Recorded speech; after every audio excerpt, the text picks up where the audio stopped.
Assalamualaikum warahmatullahi wabarakatuh.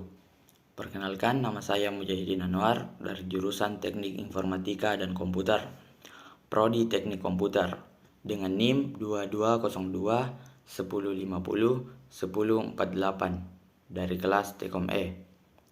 Pada video ini, saya akan menjelaskan sedikit tentang beberapa materi yang telah dipelajari sebelumnya.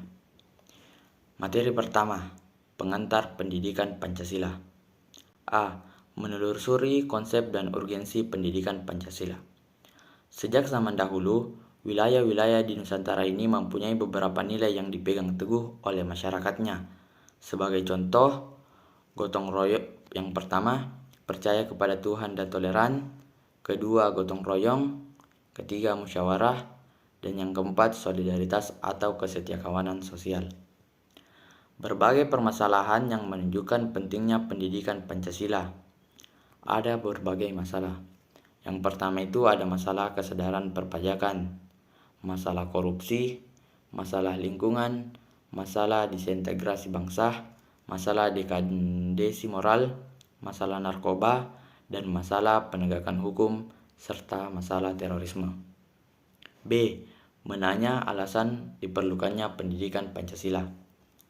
Pendidikan Pancasila sangat diperlukan untuk membentuk karakter manusia yang profesional dan bermoral. Hal tersebut dikarenakan perubahan dan infiltrasi budaya asing yang bertubi-tubi mendatangi masyarakat Indonesia. Bukan hanya terjadi dalam masalah pengetahuan dan teknologi, melainkan juga berbagai aliran dalam berbagai kehidupan bangsa. C. Menggali sumber historis, sosiologis, yuridis, politik pendidikan Pancasila. Yang pertama, sumber historis pendidikan Pancasila. Presiden Soekarno pernah mengatakan, "Jangan sekali-kali meninggalkan sejarah." Pernyataan tersebut dapat dimaknai bahwa sejarah mempunyai fungsi penting dalam membangun kehidupan bangsa dengan lebih bijaksana di masa depan. Yang kedua, sumber sosiologis pendidikan Pancasila. Sosiologi dipahami sebagai ilmu tentang kehidupan antar manusia. Di dalamnya mengkaji antara lain latar belakang, susunan, dan pola kehidupan sosial dari berbagai golongan dan kelompok dalam masyarakat. Yang ketiga, sumber yuridis pendidikan Pancasila. Negara Republik Indonesia adalah negara hukum, dan salah satu cirinya atau istilah yang bernuansa bersinonim yaitu pemerintahan berdasarkan hukum. Pancasila sebagai dasar negara merupakan landasan dan sumber dalam membentuk dan menyelenggarakan negara 31 hukum tersebut. Yang keempat, sumber politik pendidikan Pancasila. Salah satu sumber pengayaan materi pendidikan Pancasila adalah berasal dari fenomena kehidupan politik bangsa Indonesia. Tujuannya agar Anda mampu mendiagnosa dan mampu memformulasikan saran-saran tentang upaya atau usaha mewujudkan kehidupan politik yang ideal sesuai dengan nilai-nilai Pancasila. Selanjutnya, kita melangkah ke materi kedua. Sejarah perumusan Pancasila dan fungsi Pancasila. Yang pertama, periode pengusulan Pancasila. Badan ini diketuai oleh Dr. Regiman Wednyo-Diningrat yang didampingi oleh dua orang ketua muda, yaitu Raden Panji Suroso dan Ichi Bangase. Yang kedua, periode perumusan Pancasila. Disetujuinya naskah awal pembukaan hukum dasar yang kemudian dikenal dengan nama Piagam Jakarta. Piagam Jakarta itu merupakan naskah awal pernyataan kemerdekaan Indonesia. Naskah awal pembukaan hukum dasar yang dijuluki Piagam Jakarta ini di kemudian hari dijadikan pembukaan Undang-Undang Dasar 1945 dengan sejumlah perubahan. Yang ketiga, periode pengesahan Pancasila. Sebelum pengesahan Pancasila terjadilah peristiwa penting dalam sejarah bangsa, yaitu proklamasi kemerdekaan. Selanjutnya, kita melangkah ke materi ketiga, yaitu hubungan Pancasila dengan proklamasi kemerdekaan dan pembukaan Undang-Undang Dasar 1945 serta penjabaran Pancasila dalam Undang-Undang Dasar 1945. Pertama, hubungan Pancasila dengan proklamasi kemerdekaan Republik Indonesia. Jadi, hubungan Pancasila dengan proklamasi adalah Pancasila sebagai tonggak dasar peristiwa proklamasi kemerdekaan Indonesia dan Pancasila sebagai penjelasan dari dilaksanakannya proklamasi sebagai penegasan atas peristiwa proklamasi serta sebagai penanggung jawab atas terjadinya peristiwa proklamasi. Kedua, hubungan Pancasila dengan pembukaan Undang-Undang Dasar 1945. Pancasila merupakan dasar filsafat negara yang termuat dalam pembukaan Undang-Undang Dasar 1945.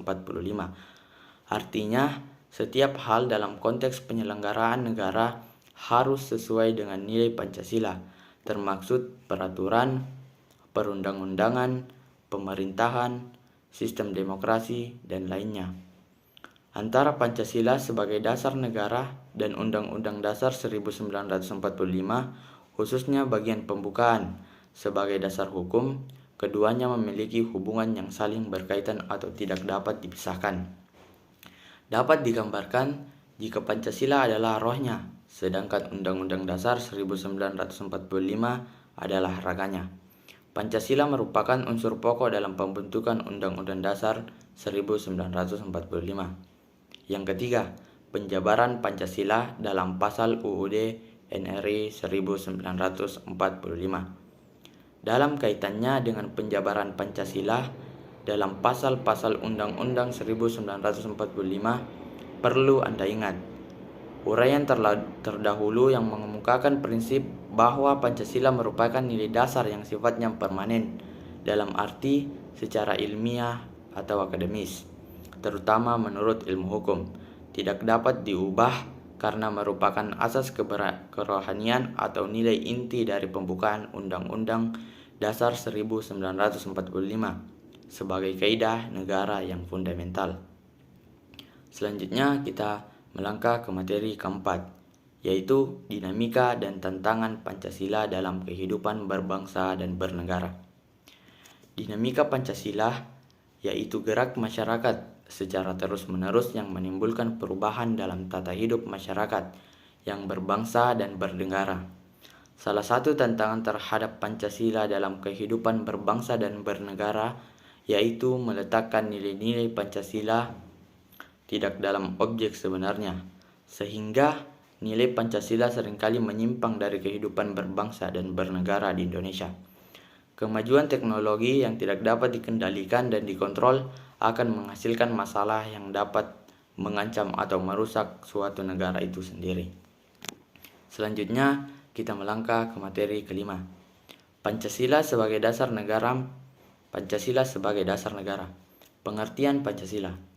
Pancasila adalah sistem ajaran bangsa Indonesia dalam menjalani kehidupan bernegara dan bermasyarakat. Pancasila sebagai dasar negara. Pancasila sebagai dasar negara berarti setiap sendi-sendi ketatanegaraan pada negara Republik Indonesia harus berlandaskan pada nilai-nilai Pancasila. Artinya, Pancasila harus senantiasa menjadi ruh atau power yang menjiwai kegiatan dalam membentuk negara. Rumusan Pancasila sebagai dasar negara Indonesia Pancasila memenuhi syarat sebagai dasar negara bagi Negara Kesatuan Republik Indonesia dengan alasan sebagai berikut. Yang pertama, Pancasila sebagai kaidah negara fundamental yang berarti bahwa pada sila ketuhanan yang Maha Esa menjamin kebebasan untuk beribadah sesuai agama dan keyakinan masing-masing. Yang kedua, Pancasila memiliki potensi menampung keadaan pluralistik masyarakat Indonesia yang beraneka ragam suku, agama, ras, dan antar golongan secara berkeadilan yang sesuai dengan kemampuan dan hasil usahanya. Hal ini ditunjukkan dengan sila kemanusiaan yang adil dan beradab. Selanjutnya, kita melangkah ke materi terakhir, yaitu Pancasila sebagai ideologi bangsa. Ideologi ini didefinisikan sebagai kumpulan konsep bersistem yang dijadikan asas pendapat yang memberikan arah dan tujuan untuk kelangsungan hidup. Ideologi juga diartikan sebagai cara berpikir seseorang atau suatu golongan. Yang kedua, tujuan ideologi suatu bangsa. Tujuan ideologi bagi suatu bangsa adalah sebagai landasan untuk memahami dan menafsirkan realitas hidup berdasarkan atas nilai-nilai dasar yang terdapat dalam ideologi tersebut, yang tersebar dalam berbagai sistem kehidupan berbangsa dan bernegara. Yang kedua, orientasi dasar yang memberikan makna dan tujuan dalam kehidupan bangsa. Yang ketiga, nilai yang dipakai sebagai pedoman dan pegangan untuk melangkah dan bertindak. Yang keempat, bekal dan jalan untuk menemukan jati diri dan identitas. Yang kelima, kekuatan yang dapat memberikan semangat dan motivasi dalam penyelenggaraan hidup berbangsa dan bernegara. Yang keenam, pendidikan bagi bangsa untuk memahami serta memulakan penyelenggaraan kehidupannya sesuai dengan nilai, norma, dan hukum yang berdasar pada ideologi tersebut. Tipe ideologi. Ada beberapa tipe data ideologi. Yang pertama itu adalah ideologi tertutup. Ideologi dalam arti sempit atau ideologi tertutup adalah gagasan-gagasan atau teori menyeluruh tentang makna hidup dan nilai-nilai yang dimutlakkan sebagai dasar bertindak, tidak terbuka terhadap kritik. Ideologi tertutup sering disamakan dengan istilah ideologis. Yang kedua, ada ideologi terbuka. Ideologi terbuka, nilai-nilai dan cita-citanya tidak dipaksakan dari luar, melainkan digali dan diambil dari kekayaan khasanah rohani, moral, dan budaya masyarakatnya sendiri. Dasarnya adalah konsensus masyarakat. Ideologi terbuka tidak diciptakan oleh negara, melainkan diketemukan dalam masyarakatnya sendiri. Ideologi menjadi milik seluruh rakyat. Itulah sedikit penjelasan dari saya. Sekian dan terima kasih. Wassalamualaikum warahmatullahi wabarakatuh.